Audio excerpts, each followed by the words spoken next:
guided me to flip this switch. And I was afraid to flip the switch because I knew my husband was close by, and if I flipped the switch, I didn't want to cause anyone any harm. And she said, flip the switch. Celeste, 3 words, you can do it. DNA belief systems. Excellent. Oh, Celeste, you wanted to say something really quick, I'm sorry. Just 2 little notes to add. When Mike was talking about the face on Mars, let's not forget that according to Sitchin, that face with some advanced technology was carved by the goddess Ninmah. And that face was to represent Alalu, who was the first, again according to Sitchin Anunnaki, who came to Mother Earth. And I think that's... Anunnaki came, and he was proposed by Anu. Exactly. And stole the spaceship. And bit off its penis. Yeah, I was going to skip the penis. Now you really want to read Sitchin, don't you? And the other point that I was going to make is that here is this ancient, in the Sumerian writings, god named Alu, and we have this element in our DNA called Alalu. And that perhaps is more than a coincidence, because that is the element that is perhaps the missing link evidence that we were genetically engineered by the goddess Ninmah, also known as Ninharsag, who was the genius geneticist Anunnaki, while Enki, Isis is a prototype, yes, but Ninharsag is the actual goddess on Earth, who's the half-sister of Enki and Enlil. But the mother goddess, the great mother that begins it all, was known as Namu. So I've never been able to understand how we could worship, it's like the chicken and the egg, how could man worship a man when the whole thing is about the mother? In fact, the ancient societies were matrilineal because they did worship the goddess. In fact, in the ancient Jewish households, you would find statuettes of Asherah. And the feminine face of God has been erased by a patriarchal society to demolish any evidence of her equality. The answer is easy. Men are just messed up. No, they're sometimes messed up by their mothers. The mothers have to take control of their baby boys and teach them how to be men. Thank you, Celeste. Thank you. And, okay, Celeste, back in 2012, Mother Earth was supposed to have a vibrational shift. What happened? It's still waiting to shift.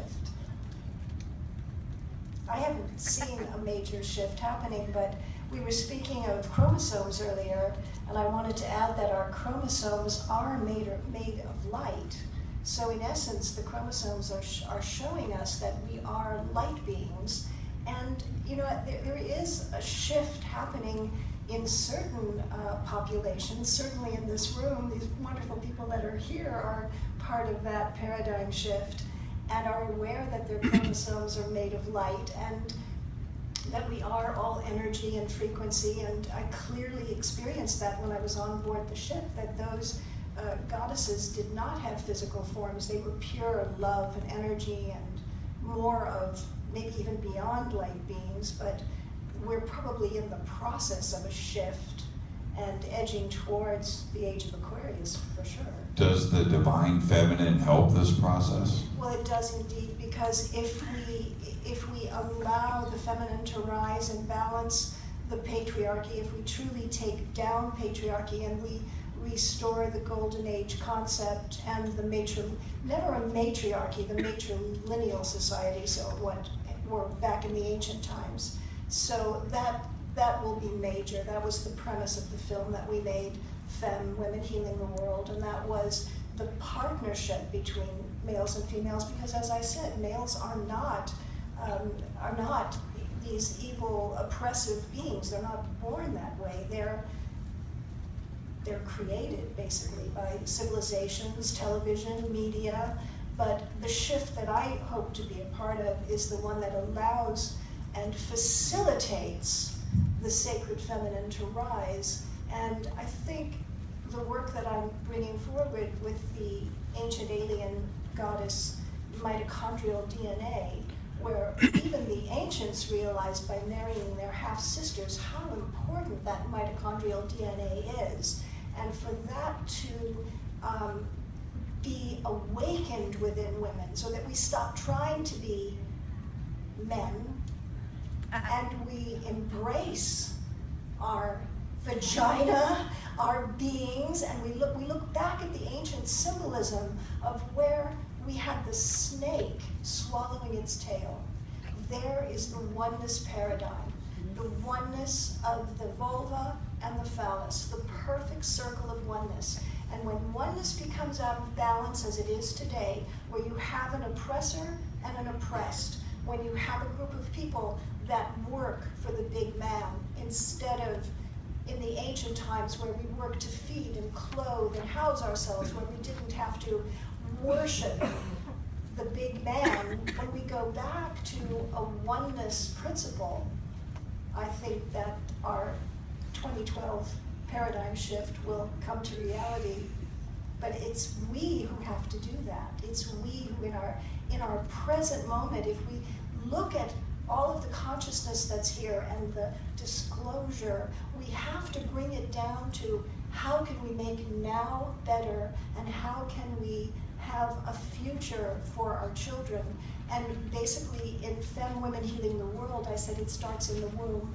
It starts with the whispering to the fetal tissue, because the fetal tissue is sentient.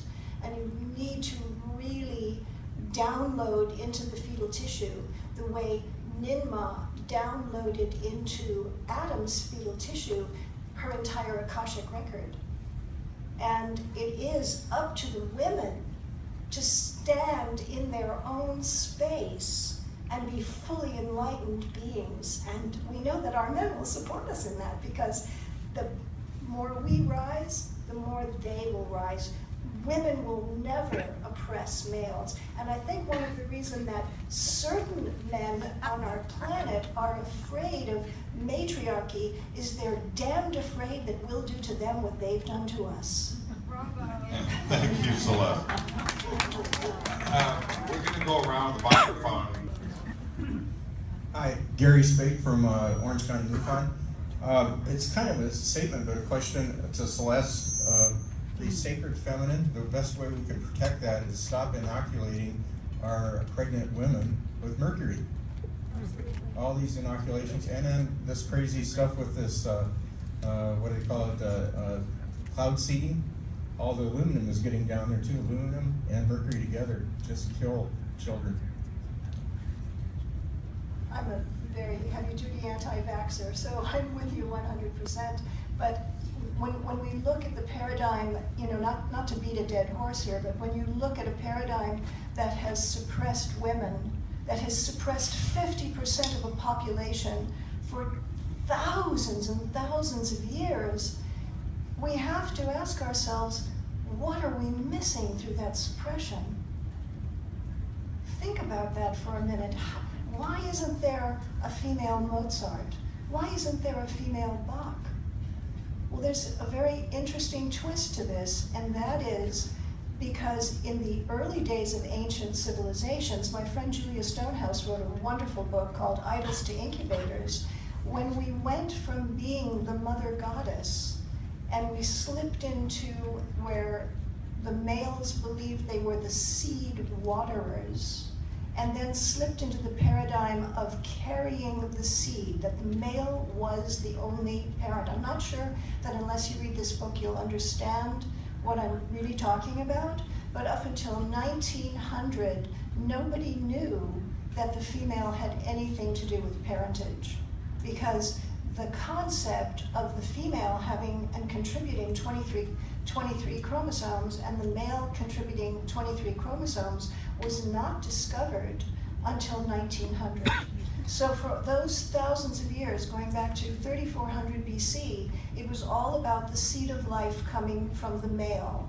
And it's a scientific error that has caused men to veil, circumcise, keep them from being educated, keep them from inheriting, because they had to protect where their seed was planted so that they knew that they were the father.